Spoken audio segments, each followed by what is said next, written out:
I'm Mark Hennick. This is So-Called Normal.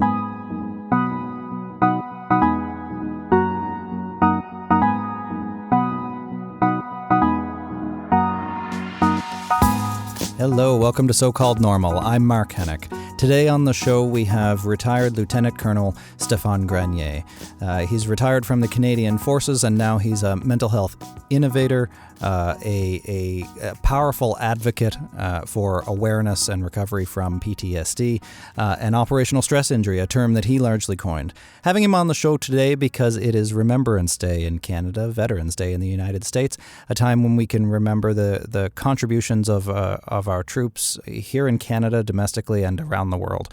He was a perfect guest, Stéphane, is to have these kinds of conversations of the intersection of mental health, not only with wars abroad, but in your own mind, in your own head, and how he was able to navigate that himself. So, we get into that. And if you have a history of PTSD, of trauma, you might want to be mindful of that coming into this episode. We don't get into necessarily the nitty-gritty of everything that ever traumatized Stéphane Grenier, but if you're still sensitive to that kind of conversation, especially if you have a combat history, then I would flag that for you right here in advance. And I don't always do that, but so here's my conversation with Stéphane. It was such an honor for me to speak with somebody who's been such a powerful force in this field for so long and such an engaging person. His book is out now called After the War, Surviving PTSD and Changing the Mental Health Culture. We recorded at the Marriott Ottawa, and I'd like to thank them for their support in bringing us together. Here's my conversation with Stéphane Grenier on So-Called Normal. So I retired from the military after 29. People ask me, why 29? Well, I was 29. A lot of people say you should do your 30 years in the military service, right? Is there any benefit to getting to the 30-year mark? Or it's just apparently, but really? Yeah, I never looked into it. Yeah. I'm not financially motivated in that way. So when it was time to go, I left, right? And that was on the heels of a 2-year secondment with the Mental Health Commission of Canada, working on a national initiative to create a national standard for peer support. And so what that did to me is it made me realize that while we, in our workplace, my former workplace, the military, sometimes it can get pretty rough from a mental health perspective. My 2-year secondment with the commission made me realize that everyday Canadians are up for a harder fight than we are in the military. And I can say that because I did spend almost 3 decades in the military. And it made me realize that I wanted to serve my country in a different way, create a country that understands and that doesn't only talk about mental health, but has put in place the practices and the supports that people need in order to recover. Because you have children, I have children, I have grandchildren, and the legacy I want to live when I leave is a better mental health system, not only for the healthcare system, but for workplaces. Yeah. So we're going to be releasing this episode on Remembrance Day as a special for Remembrance Day. Can you talk to me more about your military service, your career, that 3 decades, 29 years? Sure. Yeah. What attracted you to joining the military in the first place? That's too long ago. I really don't. I honestly don't remember. People will say token things such as the sense of adventure. I wanted to travel. I wanted to serve my country. I was young. I was fit.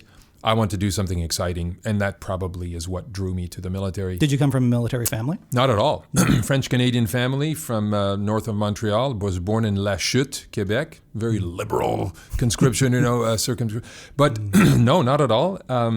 So how did your parents then and your family respond to how old were you actually? I was right out of high school. Yeah, I went to military college. Funny story is I didn't last very long. Oh, no? I fell asleep during the Christmas exams. Oh, gee. A calculus exam, and I woke up an hour and a half later with a big puddle of drool on my exam, and that was the end of my military college education. And at the time, though, you didn't need a university degree to become an officer. I think some people had recognized that this guy's got leadership skills. He's a bit sleepy, but he has leadership skills. So I became an officer through the other stream. Okay. and became an armored officer in Armored Corps, tanks, mini tanks. We do have tanks in Canada. Yes. And my career over the next 3 decades was divided in 3 chunks, right? There was a Cold War decade, which was essentially the Cold War. I was in a combat arms unit. This is a typical Army unit. Deployed overseas, went to Germany, went to Norway in a big NATO exercise where we were preparing against the Russian invasion of the northern flank of Europe, which was Norway and Sweden. And, did all those Cold War things. The second decade of my career, the Cold War ended, and I ended up deploying all over the world. For about 10 years, I went all over the world. During that time was one tour of duty was in Rwanda that essentially broke me psychologically when I came back. And as I started recovering, it took me 6 to 8 years with young children trying to figure this out. And as I was recovering, I was obsessed with getting better, but also understanding what was wrong with my workplace. Why is it that we treat people like this, right? And so that allowed me to come up with an idea that I pitched to a 3-star general who liked the idea. And I spent the last decade of my career in what I call the non-clinical mental health space, developing programs, influencing policy change, and this sort of back-end work, but also delivering frontline services to people, military folks, our employees, to retired veterans, to families, and later bereaved families. So these are the families that get, the unfortunate call, your husband or your spouse or your son has died in the service of their country, and created those support systems all as a complement to the clinical care, right? Because I felt that we emphasize so much the clinical pathway, which I believe in. I'm a treatment compliant individual. I'm not against psychiatry, psychology. If you go to our corporate website, you'll see, Mark, we work with the clinicians, but there's a long time between medical appointments, and I felt that we as a society, as workplaces, as leaders, we must not forget that the people that live with us, that work with us, that are in our neighborhoods, spend a lot more time between medical appointments than not. And therefore, that's the gap that I wanted to fill. So I was honored with the task of getting involved, did that, seconded to the commission, and then I realized that my workplace had it pretty easy. I realized that we in the military, we don't have it easy, but because often our conditions will be associated with something that was in the news or a deployment. Everybody's heard about Romeo Dallaire and Rwanda, right? And so it ends up being perhaps more acceptable that people like myself will be unwell. Sure, it's understandable given what you've seen, kind of thing. Exactly. Yeah. But it's not acceptable for Joe Q. Public, who is a graphic designer, to have depression. And I say, wrong. You do not have to go to war or be shot at to develop a mental health problem. Right. And I know I can say that. And therefore, my goal now is to really impact society. Yeah. Could you have said that, or when did you come back from Rwanda? That was 95. 95. Yeah, right. And I heard you speak once before, and I hadn't previously realized that you were there with Romeo Dallaire, General Dallaire. That you reported to him. What rank had you reached by that point? I was a captain. You were a captain. Pretty low-end officer at the time. Yeah. So can you tell me, as far as you're comfortable anyway, I don't want to, I've heard you speak about this before, but I also don't want to re-traumatize you by any means. No. But can you tell me about Rwanda, the genocide in your... Yeah, Rwanda was, I was at National Defense Headquarters when the crisis broke. And I was participating in daily morning meetings at 7 o'clock in the morning, where the Deputy Chief of Defense Staff was being briefed on all the international operations. And so I was in the crowd there every morning, and I was in one of the back rows, and the 3-star general was in the front. And I always remember this. So the crisis had broken. Of course, we had a lot of troops in Bosnia at the time, and Bosnia was the big thing. Rwanda was this thing, but, we would hear about Rwanda every once in a while, but it wasn't the main focus of Canadian operations overseas because it wasn't a big mission. But when the war broke out and the genocide started, it became a topic of morning conversation. So, of course, we're Googling Rwanda more and figuring out, oh, my God, seeing it on the news every night. Sure. And I'll always remember this. On a Wednesday morning, I'm sitting in the third row, and the Deputy Chief of Defense Staff at the time turns around. He says, "Grenier, where are you?" I said, "Here, sir." And I'm a captain. And he knew I was a francophone. He says, "Get ready, Friday, you're leaving. You're going to help Romeo in Rwanda." And I said, "Friday? Holy shit, it's 2 days from now." And the reason I was able to deploy so fast is because I had been immunized and I was already taking mefloquine because I was on the international standby list to go to Haiti. Okay. So Friday morning, I was in Trenton, got on a plane, and 36 hours later, landing in Rwanda on a tactical airlift flight. So before you left, you got that call, had you any prior experience with mental health problems or illness or Zero, trauma? nothing. Or, yeah. Mental health. I don't think that was even. I mean, I knew the words mental health, right? Probably because, but no. Right. So in our culture, in the military culture, there was no right, and that's what I was going to ask. Yeah, so zero understanding. Did they do any kind of training? Zero or nothing. Nothing. Yeah. Now, as soldiers, we're on a yearly basis. It's just like a street cop, right? I mean, police officers go through annual refresher training on all the skills that you need to be able to be an effective police officer. Now, Rwanda was a bad example, perhaps, because it was a mission that just exploded with requirements and needs, and my deployment was atypical, right? However, being on the international standby list, ready, immunized, and so on and so forth, right? As far as cultural awareness, I got, I think, a half an hour briefing in Nairobi, Kenya, in a hotel room, snakes, water purification, and boom, right? But all the rest, so I felt prepared. Yeah. I felt prepared to go into an operational theater because that's what we do, right?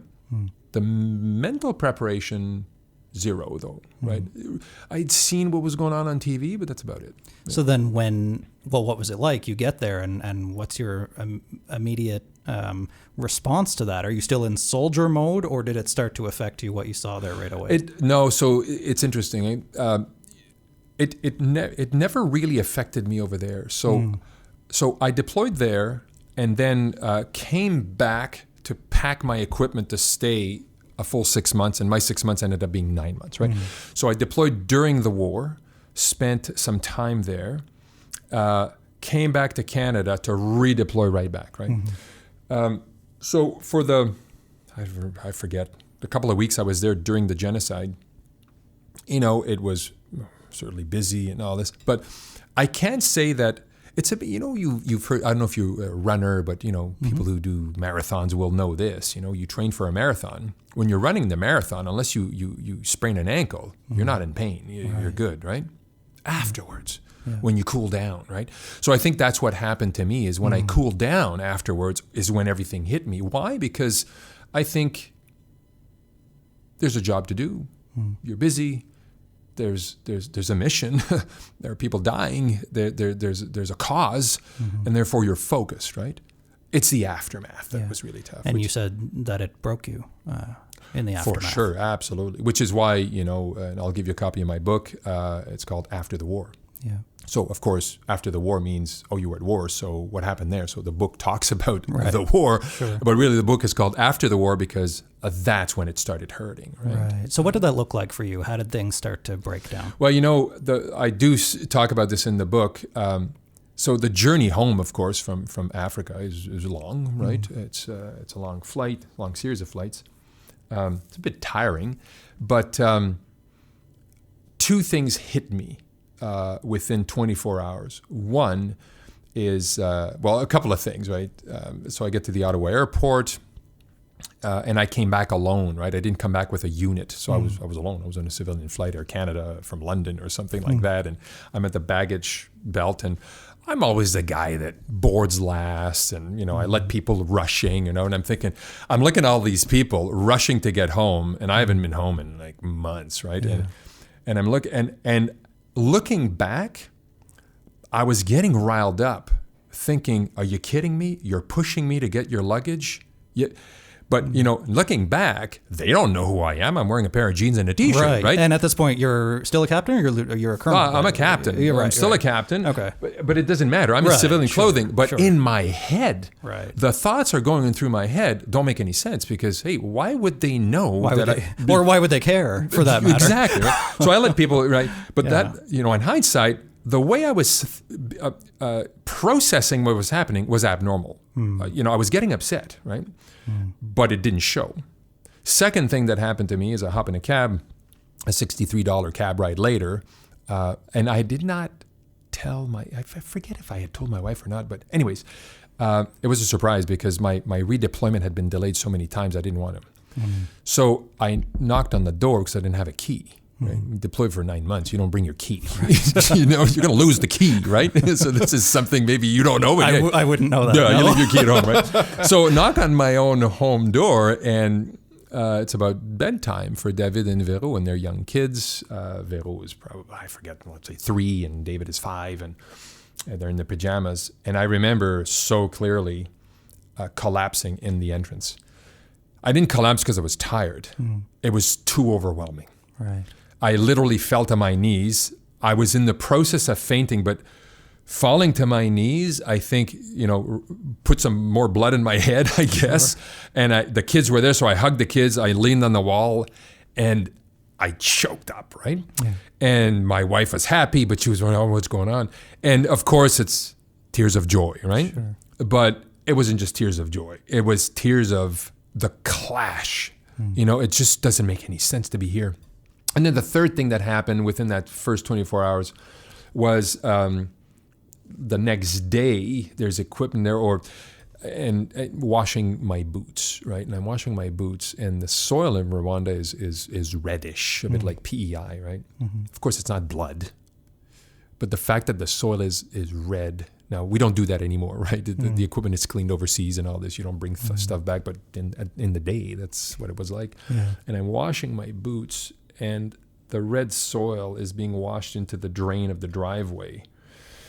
And my daughter is riding her tricycle there, and it's such a clash. It doesn't make any sense to me of being here washing this. And of course, I don't want to, there's no blood in the soil, but because it's red, it's a symbol that's been seared into my brain with all these bodies. Triggers the flashback. Sure. So those are 3 things that occurred. Now, did that mean I was unwell? Probably not. It would probably hit you. But, it's the long road to recovery after that took almost 10 years. Right? So how long did it take you to actually get help, to realize, this isn't, or maybe it's normal given the circumstance, but this is something that I can't do alone, that I need help to get out of? So I would answer the question by a question, I got help pretty quick, but I rejected the help immediately. Really? So getting help that actually worked took 6-7 years. So why did you reject it the first time? Did somebody try to give you help that they saw that you were struggling? No, I essentially, after a close call at almost taking my life, and again, the details in the book, I said, okay, this is something wrong here. What the heck is happening to me? So I went to the hospital the next day. So you were suicidal at the time, were you? Yeah. Exactly. I almost wrapped my car around the pole going back into work one night, deliberately, right? And then I said, what the hell is that? And I swerved away, but that scared me, right? Sure. I said, what am I doing? I have 2 kids. I have a beautiful wife.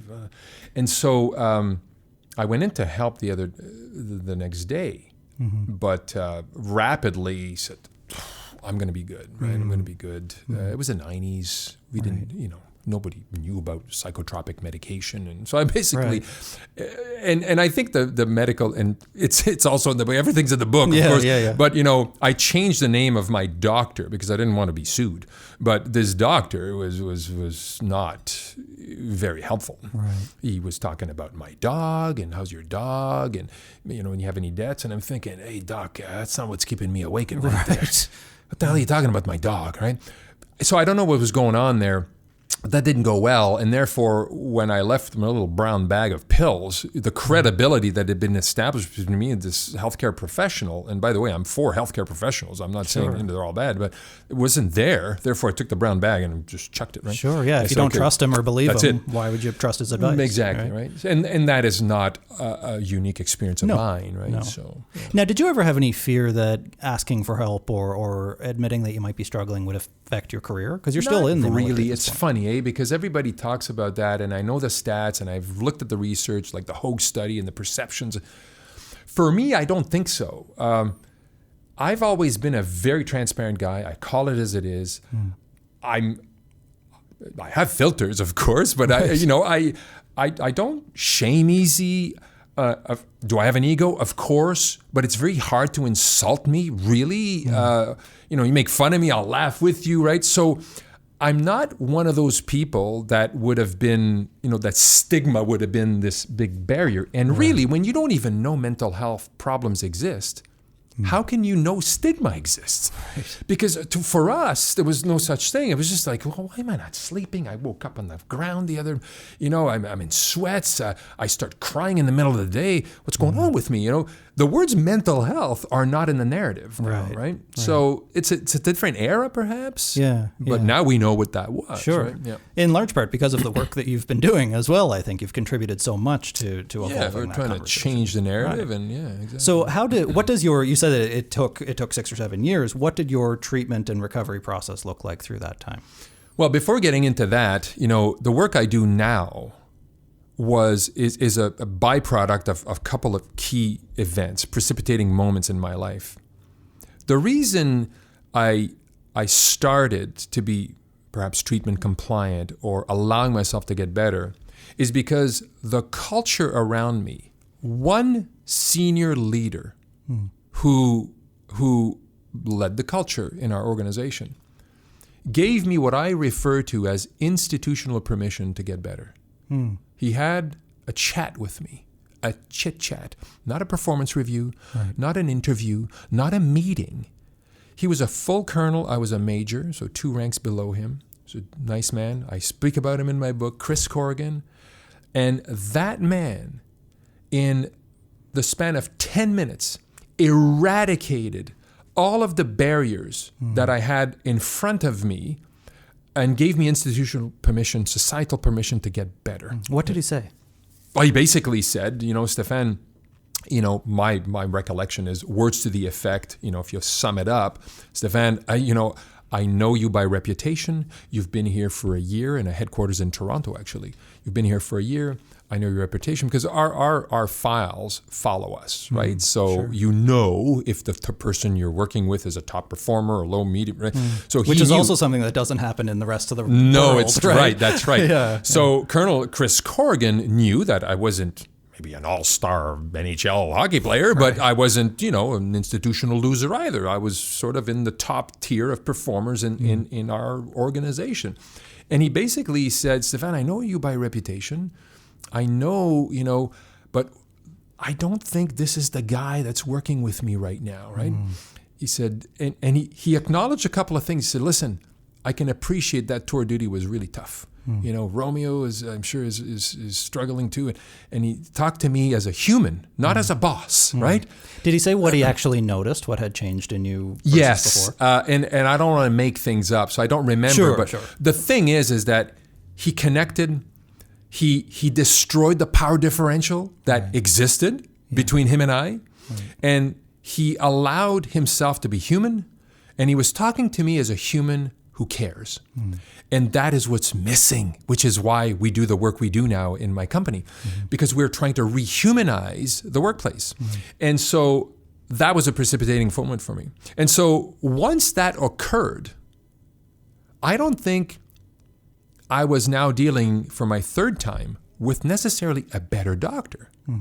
It's just that I had that support.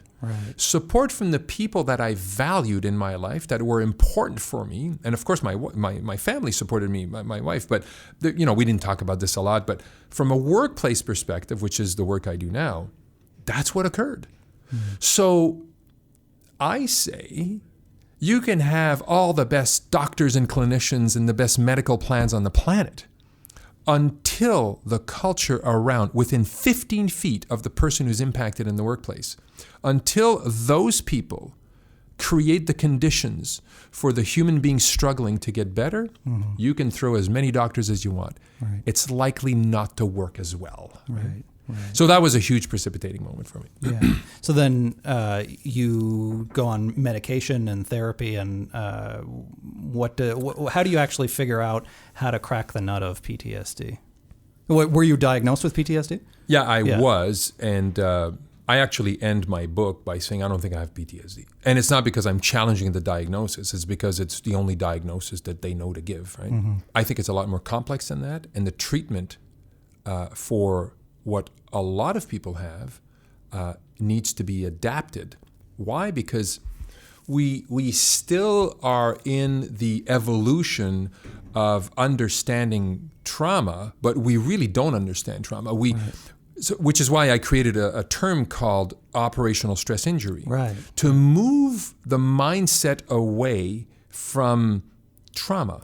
So an OSI, a stress injury, in my definition, in our definition, has four main causes, right? Trauma is one of them. And we get trauma. You've been mauled by a wolf. Rape is the single most important cause of trauma in Canada, right? One of the most important ones. Military, police, first responder, trauma. So we overendorse trauma. We over-understand trauma, and we really think that's the only condition that causes trauma. But and Mark, what I find happens is we try to always dumb it down, right? And so I now work with first responders, with all sorts of people and organizations. And it's funny how there's no other words in people's narrative than trauma. And I often say, well, were you traumatized or were you upset? Right. Were you heavily impacted? Are there other words to describe, not that I'm treating people, but sure. People get a bad performance review and a bad meeting with their boss, and they say, I was traumatized. Well, maybe you were upset. Maybe you were disturbed.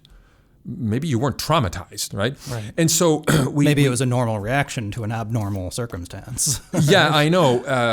And that also is contested, right? Because right, sure. Because most people don't have that reaction. Therefore, sure. it is, right? But I think that trauma, so what I say is I went through days that I was upset. I don't remember a single day where I was traumatized, meaning, fight or flight, and that whole thing. But I was morally conflicted every second day, heavily morally conflicted, which is why now there are clinicians and researchers like Brett Litz and Dr. Don Richardson doing research around moral injury, because that's the next frontier, right? So PTSD, I'm sure that's a label I have with comorbid depression. I don't reject it, but I say, you got it wrong, guys. But you don't identify Go with back it. to the books. Can you talk to me more about the, and I think it was you, the Road to Mental Readiness program, and that visualization, I guess, of mental health from healthy through, I believe it's injured, ill. I might be forgetting one in between there. Reacting. Yeah. Can you talk to me a bit more about that spectrum? Yeah, so at the time when I coined the term OSI, it was interesting because the head of psychiatry for the U.S. Marine Corps gave me a call, and we chatted, and he said, I like the term. And we started collaborating. We worked together. So they were really good because the Navy, Marine Corps, and we were collaborating. And this spectrum was developed, right? And the 4 causes of OSI. And we started steering away from trauma and developing that spectrum where, from a workplace perspective, again, okay, guys, we get it. When a person falls off a ladder and they break a leg, you go, oh my God, they were healthy. Bam, they're not healthy anymore. Right. They need care. Mental health problems in the workplace don't normally occur in a flash, in a moment where it's obvious, right? And so, which is why that spectrum was built, is to get people to be able to wrap their mind around that longitudinal process.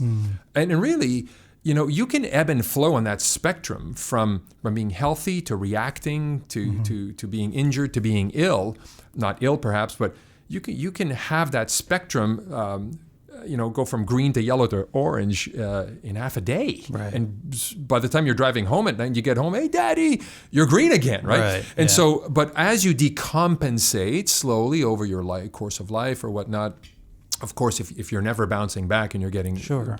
So what matters is not which stage you're in necessarily, unless you get way up to ill, but rather how stuck you are in one of those stages. Yeah, and your inability perhaps to bounce back to that green zone is what we call it, right? And all of this work that we did at the time, and Suzanne Bailey carried on the work, and she needs to be acknowledged because she's kept this alive, and R2MR is big now. First responders, I think, are gravitating towards it. Mm-hmm. It is to connect with the culture and provide mental health education that is culturally compatible. Mm-hmm. And, with all due respect to clinicians, I do believe it is a grave error to subject employees and managers to a psychiatrist providing charts of the brain and saying this is the amygdala and this is, and I mean it's all factual, it's all very interesting, but it is so unhelpful, right? To the lay people in the workplace, whatever the workplace is, and I would even say for healthcare professionals. Right. When you're a healthcare professional and you're somebody's colleague, knowing how the amygdala is doesn't matter. Right. Well, and especially for probably 20 years, we had social workers and psychologists talking about chemical imbalance, and then it turns out, oops, there's actually not a lot of evidence to support that theory. I know. Yeah. So the clinical stuff is important for clinicians, but as our workforce is concerned in Canada, they do not need to understand how the brain functions in order to be supportive to a colleague, because that's all they can do really, is to be supportive and create the conditions I bumped into with Chris Corrigan. Back to Chris Corrigan, right? What he did was instrumental in my recovery, allowing me to say, okay, Jesus, I guess I have his support to get better. Now, I didn't need his support, but it certainly was the catalyst for me. So where did peer support come in? I mean, you've been a leader in the peer support movement in Canada. How did that come into play? Well, my firm belief was that I serendipitously bumped into those little moments where I had the good fortune of having a 3-minute conversation, which happened to be supportive, which was not in the doctor's office. And I was able to self-reflect on the importance of that. And then looking beyond my own experience, checked around and thought, oh, wait a minute, this is not a new phenomenon. There's actually a name for this, right? So, while I do a lot of work in this field, I certainly did not create the concept, right? I want to make sure that concept pre-existed me. But I think what I managed to do is create the perfect sweet spot for an institution as large as the Department of National Defense and now countless other large organizations to say, there is a way to implement this service to complement everything else we do for our people, and it is accountable. It is there's codes of conduct. There are standards. We know how to select the right people because not everybody should be a peer supporter. What does that mean? How do you know who's a good peer supporter and maybe who's not? Yeah. So. Well, you do not just say, hey, Bob, you're a nice guy. Why don't you be a peer supporter, right? So that's wrong. Right, I mean, you may be right serendipitously, right? However, institutions, all of our clients, I think, value the fact that when we implement programs on a large scale for workplaces, they value the fact that we can defend why we picked Mark and why we didn't pick Stéphane as a peer supporter, right? Why? Because you didn't demonstrate the behavioral indicators that support the competencies that allow you to be a peer supporter. Right?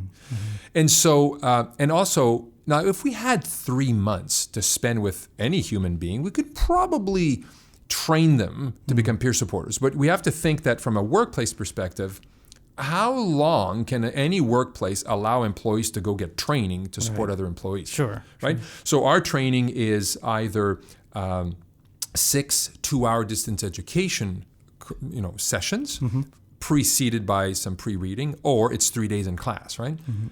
And in order for us to succeed, we have to pick people who present to the course with the baseline competencies we need, because we can't train those competencies in such a short amount of time, right? To what degree should a peer supporter already have their shit together before they start trying to help others? Absolutely. Yeah. And that's quite apparent through our selection process. It's quite apparent if somebody's not well enough, right? And we'll actually have a discussion afterwards. We've never shied away and by the way, for all our clients, and I was asked that question yesterday, for all our clients, they say, well, what about the people you don't pick? Who tells them? We do. My company tells them. So we don't create conflict within the workplace. It's the outsourced consultants who tell the people, Mark, we didn't retain your name on this go, right? But when we detect they're not well, we have that conversation with them. An honest, granular, authentic conversation and say, Mark, listen, you're a good guy. Thank you for applying. We're a little concerned, though, that you may not be ready to do this at this time, so I don't want to offend you, right? And if we offend somebody, we would rather be honest and polite and diplomatic than skirt around with. What's the risk of sending somebody in to help others who themselves need a lot of help? Like if they're very unwell, I mean. So we've never done that. No, of course. I mean, I don't know what the risks are. But of course, if you ask more qualified people than us, I've never done that. Yeah, so we've never done it. I've been at this 20 years, and we've always managed to not subject somebody who's not well enough to this function, be it as a full-time employee doing it or as a part-timer. I hear from people all the time, just because of the amount of public work that I've done, that, and it worked for me to an extent, getting into advocacy has been key to my own recovery. It's been part of giving back. But that's always one of the first things that I tell people too. They see some of the work that I've done, they want to do some of that work too, but they haven't even disclosed yet to anybody that they're struggling and that they need help. First things first. And that's exactly what I say. Not everybody's always so happy with that response, but I think it's key, because there's a risk in my mind of, if you're standing up in front of an audience and you're dumping all your stuff out on the audience, then you're doing it for you, and you're not doing it for the benefit of the audience, right? In psychology, they call it the safe and effective use of self, knowing why you're telling your story for you or for somebody else. You mentioned the Mental Health Commission of Canada too. I was on their board of directors for 6 years, and during that time, they were running, I think they're still running, the Opening Minds research project, or set of research. And they found similar results, that when you put somebody who's extremely ill, and especially they call it contact-based. Contact-based education. But if the person is very symptomatic, then it can actually have the opposite effect. It can embed stigma further, right? Yeah. And I sometimes wonder, Mark, I mean, is that so hard to comprehend? It isn't, right? We don't need research to figure that out, right? And I'm not trying to be a smart ass. No, but it's true. But sometimes we come out with these research findings, and we think it's groundbreaking. I'm thinking, Jesus, it's a bit like suicide, right? I mean, what are the causes? What causes people to kill? Well, access to lethal means. Oh, really? The best minds in the world got together in Halifax about, 12 years ago, big international suicide conference. Impulsivity, presence of a mental health problem, access to lethal means, and a triggering event. And I'm thinking, that's the conclusion of a 4-day forum on suicide. Right. I mean, access Anybody to lethal... who's been suicidal knows that. And I'm thinking, wow. But of course, let's continue to do research. But sometimes I think we spend a disproportionate amount of money researching and thinking. Why? Because it's safe. Right. Organizations are risk adverse, so they would rather do strategies and research than actually implement something, do something for their people, right? So, but I'm on a rant now. You got me going. That's good. We need more people to rant about these important issues. So what was it like for when you started to do this kind of work in the last 10 years of your career within the Canadian Forces, for your colleagues, for other people who were either coming up or working, had experienced operational stress injuries? Did they start coming to you more? Did it start to change the conversation? Well, the work I did, first of all, was, had an idea of creating a peer support program. Right. So, check. Right. And was that, actually, I should say, before we even get there, was that happening informally anyway between comrades? It's funny you asked that, because one of the precipitating moments for the 3-star general who says exactly that. So he says, isn't that happening already? Camaraderie and esprit de corps and all this. I said, yes, sir.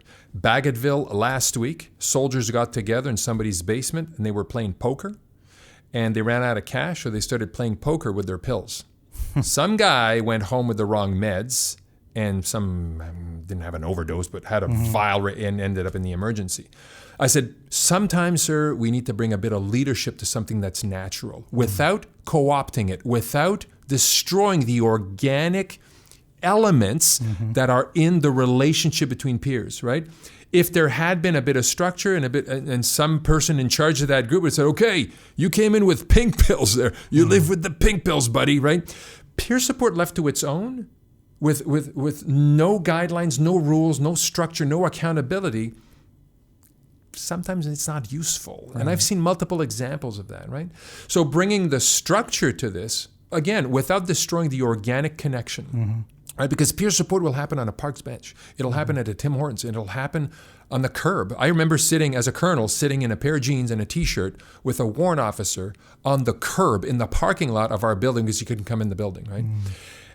And I remember flying to Quebec City when I was in uniform at the time, in a pair of jeans because I was landing in Quebec City, going straight to a peer support group. And an admiral saw me at the airport and said, how come you're not in uniform? Are you flying on duty? I said, yes, sir. And he didn't frickin' get it.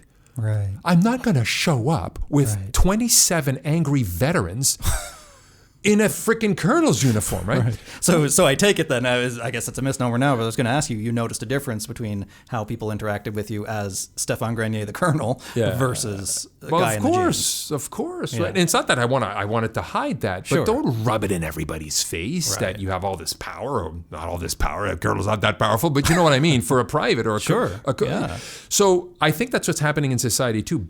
Looping back to Chris Corrigan, that conversation was instrumental. Today, Mark, MHI's developed workshops for managers. This is your company, Mental Health International. Sorry. It's not an ad, but it's very relevant. Yeah. Leslie Bennett today and Christine are in Western Canada delivering management training. You're going to say, oh, another management course, consultancy doing training for managers. What we do in our training is we allow for the Chris Corrigan moment to occur. We teach managers how it's okay for them to be human without crossing the boundary, doing or saying anything that will increase the liability on a company or allowing the employee to forget they're the boss. Right. It's a very delicate tightrope to walk. I know, I've been a boss my whole life. I've been a boss my entire life after, my military training was done. But it's very possible. We are teaching people how to walk that tightrope. And when they do, that human connection occurs. Employees feel like their boss really cares because we've taught them that it's okay to care. A boss can care and be a good boss too, right? And they forgot how. One of their big fears I hear from managers all the time is that they don't want to be anybody's therapist, right? They want to keep this brick wall between work and life, and that everybody should leave all their problems at home. So that phenomena is happening again today, right? Part of our workshop with the managers, I know what's going to happen at the end of the day. Managers are going to say, we've never, ever experienced this before, because that's what managers tell us all the time. Right. Why? Because nobody has the guts to actually talk to managers this way. We don't talk to managers like they're kids. We don't say, you don't have the tools, we'll give you the tools. No, you have the tools.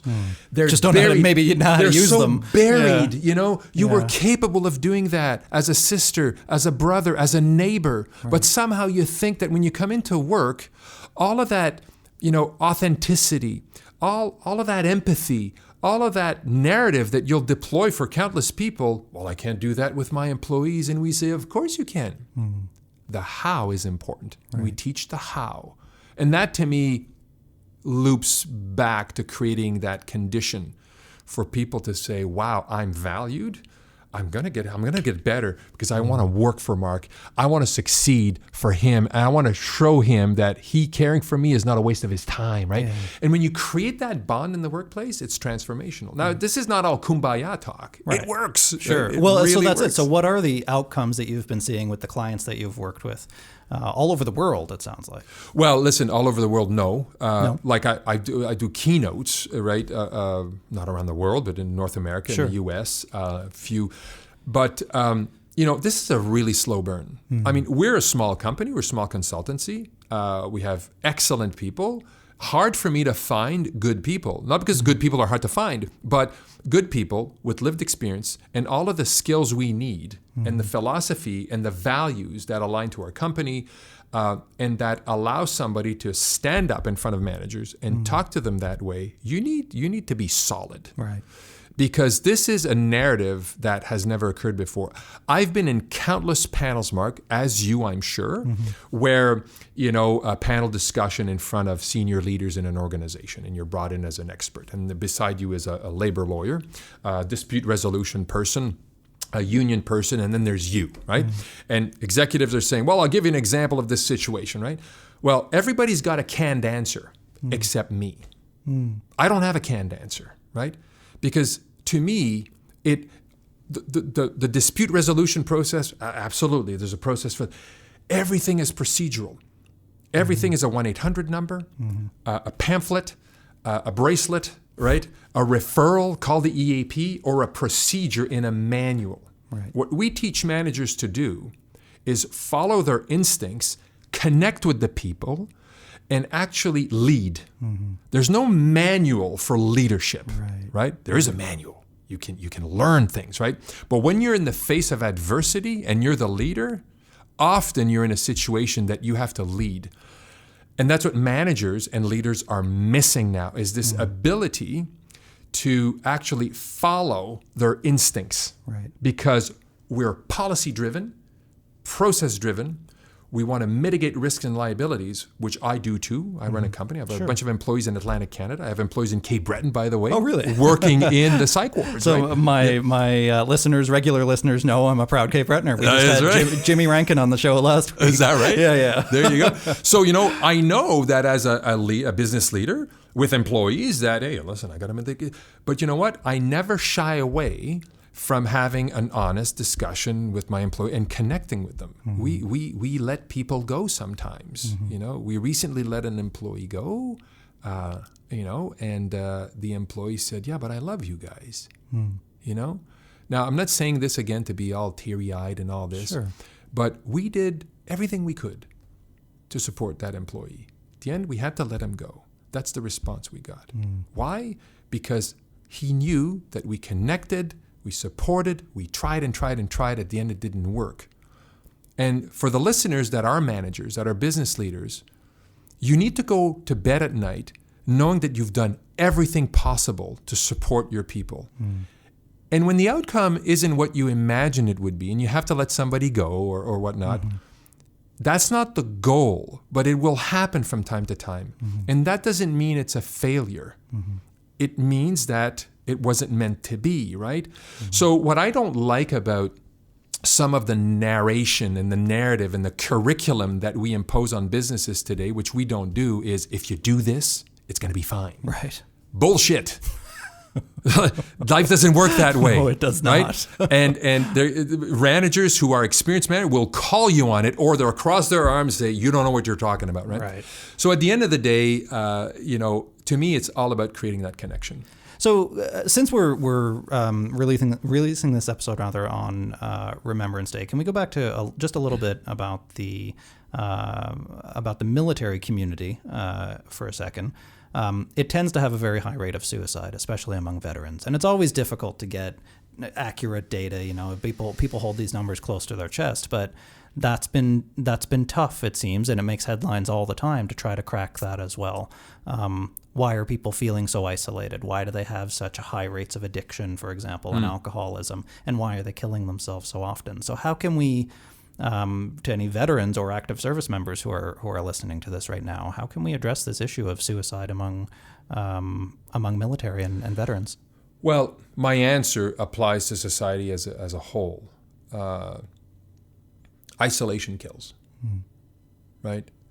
In 2017, I wrote a thought leadership article around the issue of suicide. And when you do the math, Mark, the very conservative numbers around suicide are that if you do the math, you can fill up 18 737 airline passenger jets from WestJet or Canada. Imagine if 18 of those planes crashed every year. That's a comparable, right? And in 2017, I asked the question, how long would it take if that occurred? If that started occurring at a rate of 1 or 2 a month, right? Or 1.5 a month, right? How long would it take for the government to react, or the airline industry, or Transport Canada to react, right? And in 2017, it didn't have an answer to that. we now know 2 crashes, right? Remember when the 2 737 crashed? Bam, fleet was recalled, all the planes were grounded, all over the news, right? I get it, right? Suicide is a long thing. It's a long burn. There's no critical, there's no mass casualty ever, right? But if you compare, so the number one thing, first of all, not talking about this issue is not working, right? So clearly, and so when it comes to the military institution, when I was in the military, and to this date, there is a virulent, and I think it's the same thing from any politician, leader, clinician, because there's no answer for the problem. We're just going to deny the problem, right? There's so nobody's ever denied that people take their own lives, but there's a systemic, strategic denial to acknowledge that this is something we need to fix. And is the government and the military doing enough to fix it? Well, I will be very critical to say, well, of course not. No. I don't exactly know what everything needs. I don't have the solution. I'm no smarter than the next guy. But the fact of the matter is, until you acknowledge that we're not doing enough, not just say it at a press conference, and actually not do research. We have enough research, right?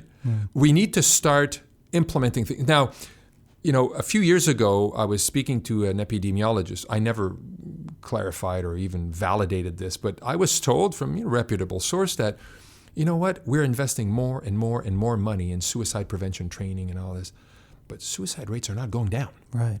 Not just in the military, in society as well, right?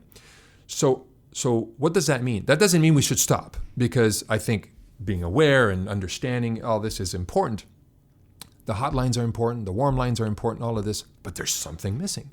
And until we truly acknowledge the fact that, okay, this is a problem, but nobody wants to admit it's a problem. Why? Because we think we'll be held liable. And the military is a microcosm of Canadian society. Sure. Nobody's ever said enough, right? I mean, some people, but people in power rarely say enough, we need to nip this in the bud. Because we don't really know what needs to happen. And even if that occurs, my fear is that we'll just do more research as opposed to try to really examine why people die by suicide. What you don't know is, since I've left the military, I've tried 4 times to launch a research initiative with various academic institutions, and it never got off its feet. And the research was, so if there's any listeners out there that are interested, we need to talk to people like me who have 4 suicide attempts, who actually tasted the barrel of a gun, who came close to pulling the trigger, and carefully, adroitly bringing them back to that moment to say, what did we do wrong? What was missing? We need to do this safely, right? Of course, we don't want to trigger people and they go home at night and kill themselves. But any organization who has failed a client will want to know why the client left. Right. The mental health system doesn't do that. Right. When our people leave or threaten to leave, we don't want to find out where we went wrong because we're extremely righteous. We don't want to admit that we may not be doing enough. Or even worse, that we made a mistake. Exactly. Or that maybe the patient may have a few insights that can help the system improve. Now, I know all of the mental health organizations out there, they want little feedback and all this stuff. Sure. But have we truly dug deep into, have we truly tried to peer into the minds of people like me and countless others, and really try to understand where we went wrong and then do something about it, right? Not just publish a paper. Right. So, it's all talk, right? But 4 attempts, right? We come close. But I haven't found through, bouncing between academic institutions, the researchers who will say, you know what, let's do this. They all think it's a great idea. Right. But at the 11th hour, pull away. Pull away. It's scary. Yeah. Now scary, right? I know there's going to be lots of non-military members listening to this too. But I'm thinking in particular of veterans and service members who are listening to you and really get what you're talking about at a level that I never could, having never served. what would you tell service members who are, on that proverbial trip back from Rwanda as you were, who are starting to decompensate, who are starting to come down from that active duty in their mind? What would you tell them as things are starting to fall apart? Well, I wouldn't tell them anything different again than anyone else, but to them, I would definitely say, prove them wrong. Prove them wrong. Who am I talking to when I say them? People are inherently resilient. People are inherently strong. And recovery is a tough journey, right? From these problems. And often we tend to fall into patterns that are disruptive, that make people uncomfortable, right? And I would say, hey, listen, I'm never going to judge somebody for being ill, right? In fact, I was on the phone with somebody who was admitted to hospital on the way here today, who was admitted to hospital this summer. And during his episode at the hospital, he had access to his phone. He was texting me all the time, and all these things, and it was not coherent, right? Mm. We talked today. He's out of the hospital. And he was apologizing. He said, don't apologize. You weren't well, buddy. If somebody's got a broken leg and they're limping, right? They don't need to apologize for limping. Sorry, I have a broken leg. Yeah, exactly. Yeah. So I'm so sorry, I have a broken leg. I can't carry your grocery, right? So essentially, I think that, to those people who are struggling, surround yourselves with people who have the ability to understand what you're going through and not accept the behaviors that are too disruptive.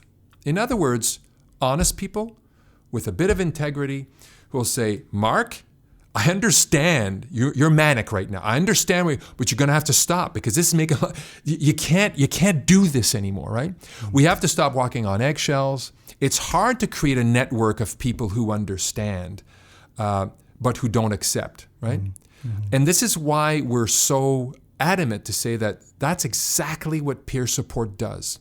It surrounds people who are unwell with people who will call them out appropriately when they need to be called out. Compassionately. Yeah. With empathy. Right. And it works, right? But support them. And we've forgotten how to do that in society, right? And so for those who are isolated today, I say, good luck, but prove them wrong. Moderate your behaviors. Self-reflect on how you're living through your recovery. Be honest with yourself. And if you've done things you're not proud of, acknowledge them and try to not repeat them because that's part of recovery. I know for myself that when I start decompensating, because it happens to me, it might happen to you too, sure, right? Yeah. I know that I have a tendency to get into certain patterns of behavior, certain ways of thinking, and I must police myself if it's 11 o'clock at night or on a Saturday morning, right? And so, but that needs a lot of work, some self-reflection, of course, some therapy, medication, whatever you're doing, right? But when you're alone with yourself, be honest with yourself. Call yourself out, right? And seek out people who have enough guts to call you out on your bullshit, right? It's not bullshit, but we need that. Mm-hmm. We don't need pampering. People in recovery don't need a pity party. I think that's my perspective, and it's not because I'm from the military. I don't think that's what they want. I don't think that's what they need. And unbeknownst to itself, that's what society thinks. Oh, Mark, I'm so sorry. You have depression. No, that's not what we want, right? I don't know what you want. No, that's never made me feel good. I want somebody to say, Steph, listen, you're spinning now, right? Listen, I think we should stop the meeting. Steph needs a break, right? Hey, but I also need to park my ego, right? So it's a tough journey, right? And I would say, try not to do this alone. You don't need to do this alone, right?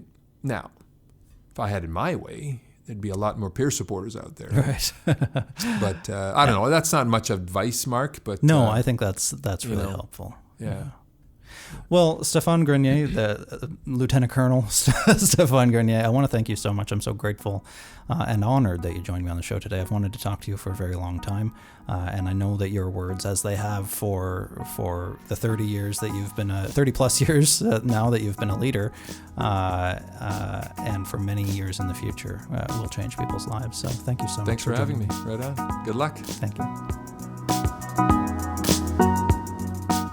All right, that's my conversation with retired Lieutenant Colonel Stéphane Grenier. His book, After the War, Surviving PTSD and Changing Mental Health Culture, is out now everywhere. I'd really recommend that you go pick up a copy and give it a read. Stéphane is, you heard in our conversation, he's such an engaging person. He's such a compelling speaker as well. I've had the great opportunity to hear him speak live. And he mentioned in our conversation about serving in Rwanda with General Romeo Dallaire, and his stories about that are just extraordinary. So I'm so grateful to him for sharing, of course, but also the work that he's doing now in terms of raising awareness in workplaces especially.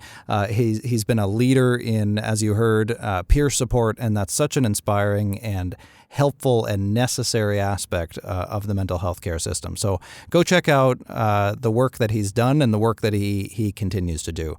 While you're on the internet checking out Stéphane Grenier and all of his wonderful work, why don't you head over to Apple Podcasts, subscribe to our show, leave us a rating, leave a little comment all the way down there at the bottom. Let us know what you thought about this episode and all the others.